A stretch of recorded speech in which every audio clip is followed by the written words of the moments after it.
اللهم صل وسلم وبارك على سيدنا محمد عليه افضل الصلاه والسلام. ازيكم حبايبي، عاملين ايه؟ يا رب تكونوا بخير. النهارده ان شاء الله هنقدم لكم انا وماما طريقه عمل مكرونه البشاميل باللحمه المفرومه والجزر، وكمان معاها طبق كفته بالجزر. يا رب النهارده الاكل يعجبكم. هنبتدي اول حاجه نقول المقادير ونقول بسم الله. معانا 3 اكياس من المكرونه الفرن، وانتي طبعا هتعملي الكميه اللي عايزاها. ومعانا نص كيلو من اللحمه المفرومه، وكيلو من اللبن، و3 معالق من الزبده، و4 معالق من الدقيق، وبصل وجزر وفلفل رومي وبيضه وملح وفلفل اسود، وحتة كده من الدهن بتاع اللحمة لو انتي حابة للكفتة، لو مش حابة مش لازم. وهنبتدي بقى اول حاجة اللي احنا نعمل اللحمة بتاعة المكرونة البشاميل. ونقول بسم الله. معنا معلقتين زيت هنحطهم في الحلة. طبعا انتي لو حابة تعملي بسمنة براحتك. ونكون مقطعين بصلتين كده صغير، نحطهم على الزيت ونقلب لحد لما البصل يصفر. وهناخد نص اللحمة اللي معانا اللي هي هتكون 1/4 كيلو.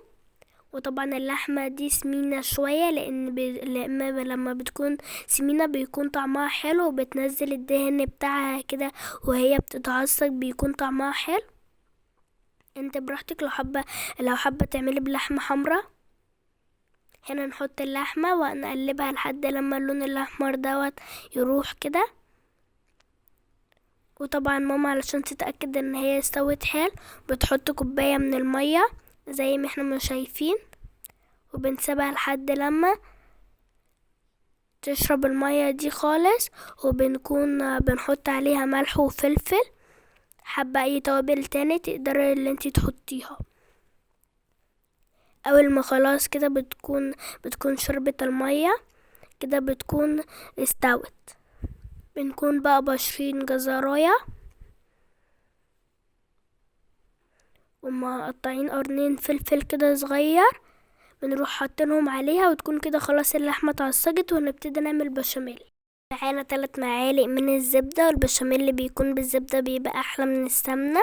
هنسيحهم على النار وهنحط عليهم 4 معالق من الدقيق. لو انت عايزة البشاميل يكون كتير في المكرونة بتزودي معلقة دقيق تاني.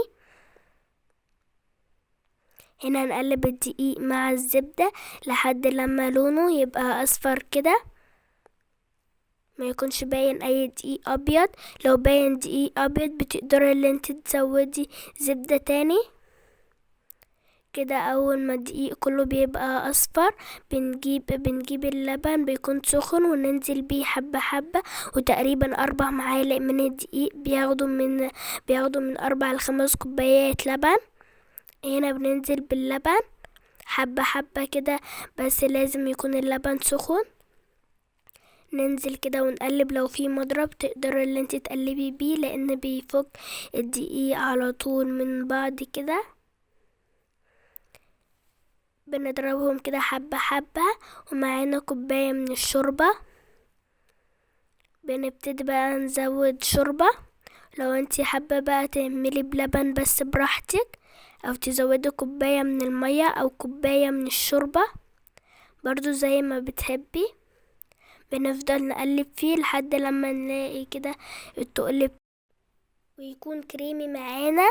لو انتي حابة تضيفيله اي حاجات تانية قوي. ونحط بقى الملح والفلفل ونسيبه على النار كده 10 دقايق بس الدقيق كده يستوي. وكده خلاص يكون جاهز معانا. بس نوطي عليه النار واحنا بنعمله، ويكون كده خلاص جاهز معانا البشاميل.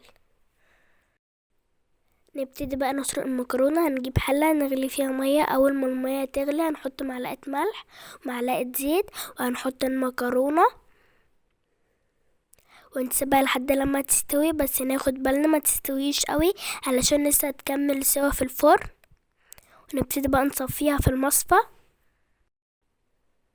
واول ما بنصفيها ونلاقيها كده خلاص ما فيهاش ميه، مش بنسيبها طبعا كتير في المصفى، لان لو سبتيها كتير هتلزق في بعض وصعب لما تيجي تفكيها من بعض.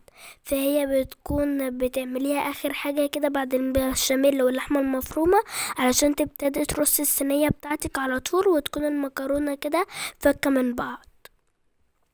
فكده بقى هنبتدي اللي احنا نجيب الصينية اللي هنعمل فيها المكرونة البشاميل، وهنحط فيها معلقة من الزبدة كده من تحت في الصينية، وهنحط عليها معلقة من البشاميل اللي احنا عاملينه،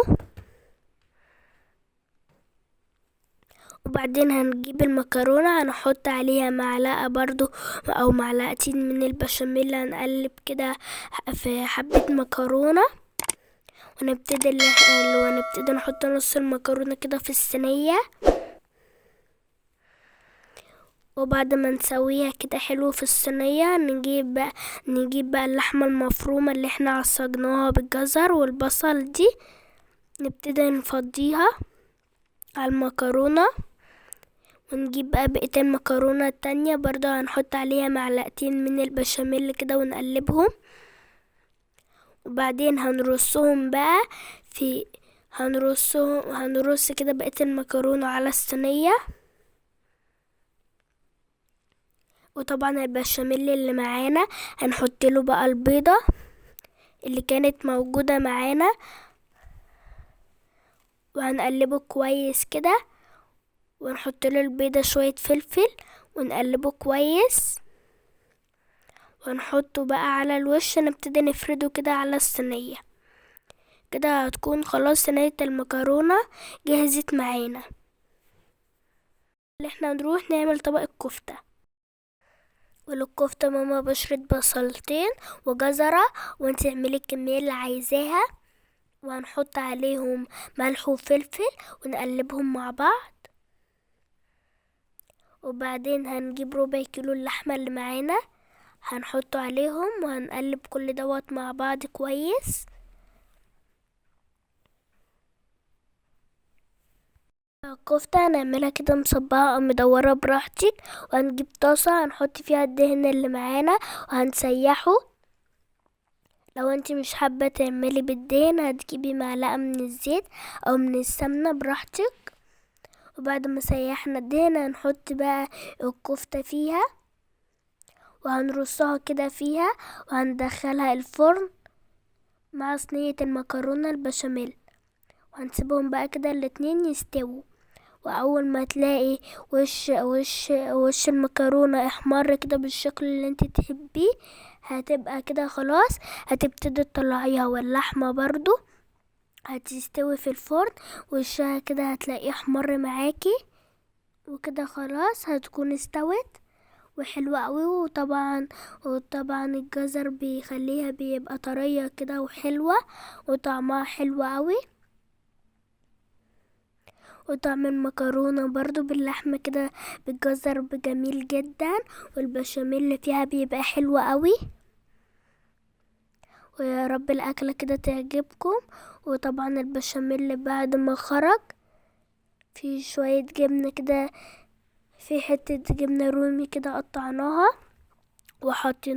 وحطيناها على البشاميل، وتسيبيها بس كده. انت خلاص بتحطي الجبنة دي بعد ما بتطلعيها من الفرن، بس بتسيبيها سخونية، بتسيح الجبنة، او ممكن تسيبيها في الفرن كده 5 دقايق لحد لما الجبنة دي بتسيح، وكده بتكون خلاص جاهزة. اللي احنا بقى خلاص بنغرفها وناكلها.